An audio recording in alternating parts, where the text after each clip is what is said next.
Buenas tardes, galegos e galegas, xente del mundo. Acabei a jornada, me había o empleado que quitei Duarte, unha mañá nunha ruína, pero estaba aí falando con o señor mentre estaba tomando café. Puse un pueblo pequeno aquí. Fiz unha reflexión que hasta me fai chorar o pobre señor, Dixome que ten 84 anos e que vai vir unha crisis como nunca, porque todos son a roubar.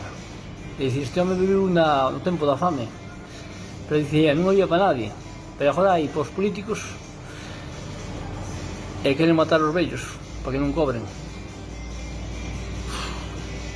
Fixo o vello casi chorar, dicíndome, estábamos contando que aí na lágrimas o pobre do home, e dicía, a mí xa me dá igual, porque me queda de vida, pero os meus fillos e os meus netos van pasar fame para 4 ladróns que están aí roubando.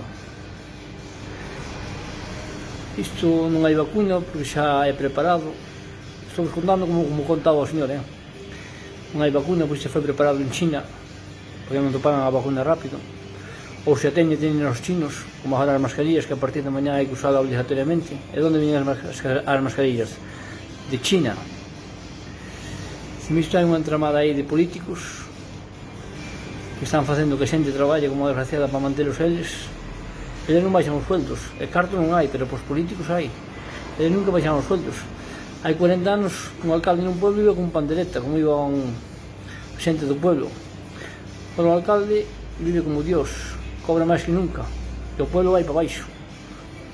Non hai xente, pero dice o señor, pero tamén hai chavales de 20 anos que teñen uns coches de hostia, porque os obligan a empeñarse.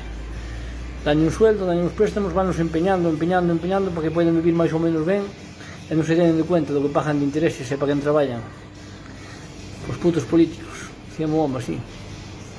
Ten toda a razón, os pueblos van ir cada vez menos xente, morrendo, vanlle dando aí, un chaval colle un choi nunha empresa, comprou un coche, empeñase,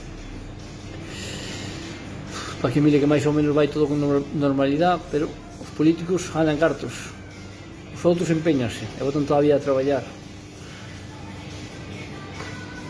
Os autónomos igual, empeñanse para aguantar o negocio de los empleados e intentar mantelo para traballar pos políticos.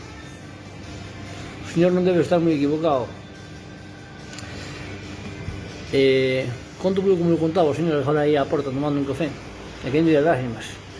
E dicía, despois a xente maior como nos ahora non interesa, van a morrer todos. Esta vacuna si, morreu un novo, pero a maioría todos maiores. Non interesamos porque estamos aquí e causamos gastos para o goberno. Son moitas pajas.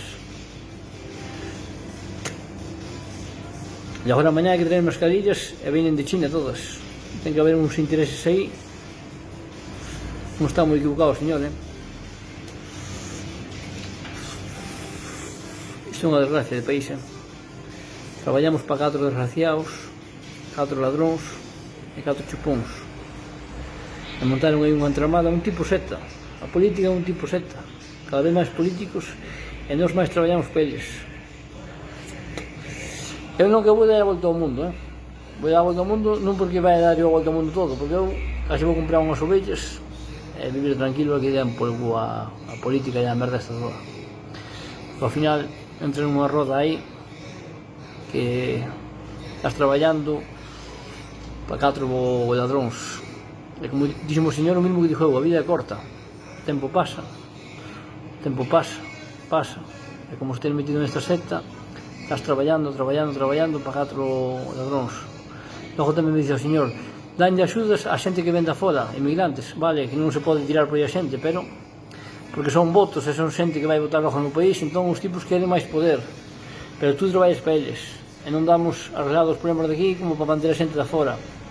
Logo compramos as mascarillas en China, mandamos cartos para China. Ten que haber aquí unha entramada, pero gorda. As contas están jodidas. Hoxe fixen 150 eurinos, así nada bastante ben. Bueno, agora por a tarde ven un empleado, 100 euros son pel. Hai que pagar a materia prima, unha pérdida será, pero bueno. Xa é unha cousa que pasa aquí no pueblo porque tamén non hai xente, Tamén o da terraza ao 50% non me afecta moito porque nunca iba a ter máis chea. Os pueblos están mortos. Hai só políticos, xente traballadora non hai, todos os dias queren empresas grandes nos pueblos, se ve unha macro empresa, non sei por qué, e non sabe mellor que haxa 20 empresas pequenas e funcionen, que se peche unha e ainda aguanta outra. Non, macro empresas, para decir que creamos postos de traballo. E esas macro empresas, como dicen algúns aí, esas aguantan sempre, porque hai axudas do goberno e do Estado, e ten que haber moita cousa rara aquí detrás disto todo. Bueno, vou descansar e xa vos informarei esta semana de cuentas e trapalladas desas que estou facendo pouquinho a pouco. Son trapalladas, porque facer cuentas a veces vale máis non facelas. Pero bueno, veño chavales, pois aí boa tarde, non vos desanimedes, pero intentai traballar para vos, non para o Estado, vale?